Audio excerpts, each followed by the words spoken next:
Professor Dave again. I want to tell you about Jupiter. He knows a lot about the science stuff. Professor Dave explains. Now that we've wrapped things up with the terrestrial planets, it's time to move on to the big boys, the gas giants. These planets are so large because they formed in colder regions very far away from the Sun.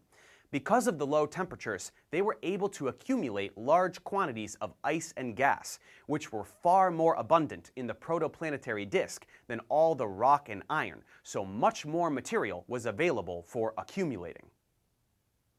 Images of these planets, taken by a variety of spacecraft over the past few decades, are some of the most incredible photographs ever taken by mankind.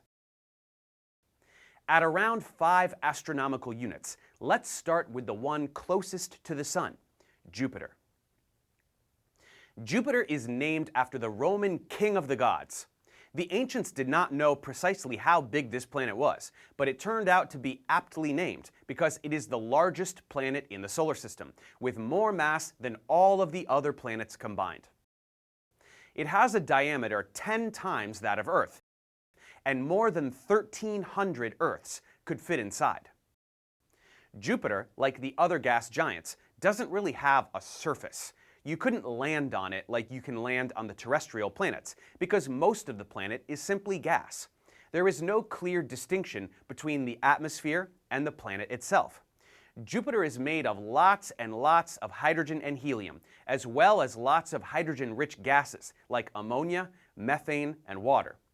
As we travel towards the center, the immense gravity presses inwards, generating a lot of pressure, and the gas actually liquefies, which means there is a huge layer of liquid hydrogen below the outer gaseous layer. Then, below all of this liquid, there is a solid core made of iron, rock, and water, though Jupiter overall is much less dense than the terrestrial planets. Heat emanating from Jupiter's core generates convection currents in the outer layers. In addition, Jupiter rotates quite rapidly, once around its axis every 10 hours. All of this means that the gas on its surface is swirling around at high speeds of up to 200 kilometers an hour, creating incredible storms, like the Great Red Spot, a swirling vortex bigger than the entire Earth. There is also a lot of activity in the interior, and because of the huge layer of liquid metallic hydrogen, Jupiter has the largest magnetic field of any planet in the solar system, a full 20,000 times greater than Earth's. Jupiter also has a thin ring system, which was not seen until the 1970s. It's made of particles of dust that are held in place by Jupiter's gravity. But the most impressive feature of Jupiter is its collection of moons. There are 4 very large ones, all around the size of Earth's moon or larger, and these were discovered centuries ago by Galileo with his telescope. But beyond these major ones, there are an incredible amount of smaller moons, giving us a grand total of at least 69 that we have found so far. Many of these are utterly tiny and inconsequential, probably just captured asteroids, but all 4 of the Galilean moons, the big ones discovered by Galileo, are well worth discussing, as they are among the most fascinating objects in the solar system. Ganymede is the largest of these moons and the largest moon in the solar system. In fact, it's actually greater in volume than the smallest planet, Mercury. So if it was orbiting the Sun instead of Jupiter, it would be a fully fledged planet. Ganymede is a grayish color, rocky and icy, with an iron-rich liquid core. Its surface is covered with craters from impacts shortly after its formation. It is the only moon known to have a magnetic field, and it is even thought to have a subsurface ocean of liquid water. The name Ganymede comes from Greek mythology rather than the Romans, who really just stole everything from the Greeks anyway.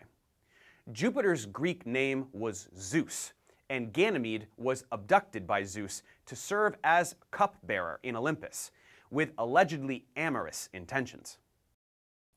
Next largest of the Jovian moons is Callisto, another one of Zeus's lovers. This one is very similar to Ganymede, composed of rock and ice, and also likely possessing a subsurface ocean. Its surface is even more heavily cratered than Ganymede, being the most heavily cratered object in the solar system. It orbits a bit further from Jupiter than the other large moons, receiving very little radiation, and is thus thought to be an excellent option for establishing a manned base sometime in the future for further exploration of the Jovian system. Next up is Io. Not surprisingly, Io got its name from a young woman that Zeus fell in love with and who he turned into a cow so that his wife Hera would not suspect any funny business between them.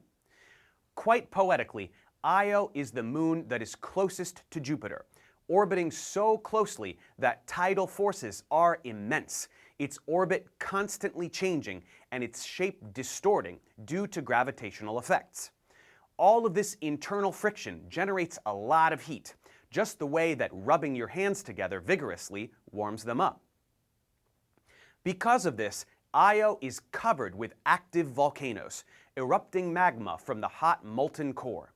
In fact, Io is the most volcanically active object in the solar system, so much so that there are no visible craters on Io, with the material ejected from eruptions snowing down and covering the surface with great frequency.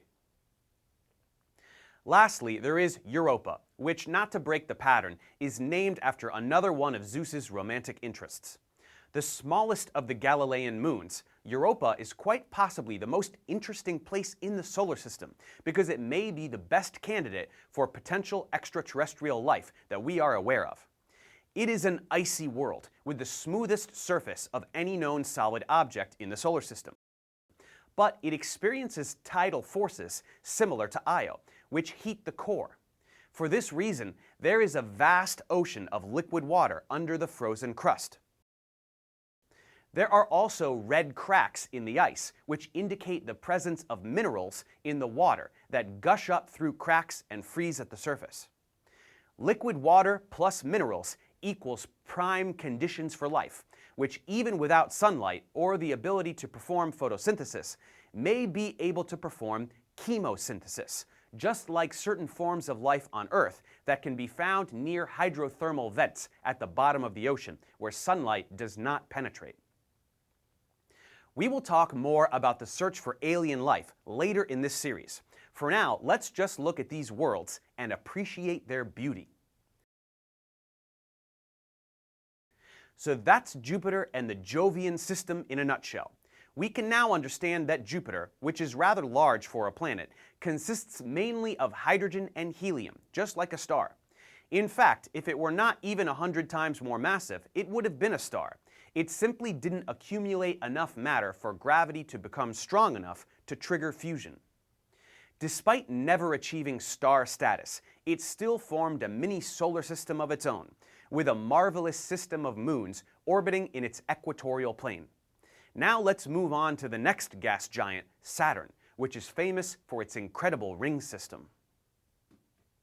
Thanks for watching, guys. Subscribe to my channel for more tutorials. Support me on Patreon so I can keep making content. And as always, feel free to email me, ProfessorDaveExplains@gmail.com.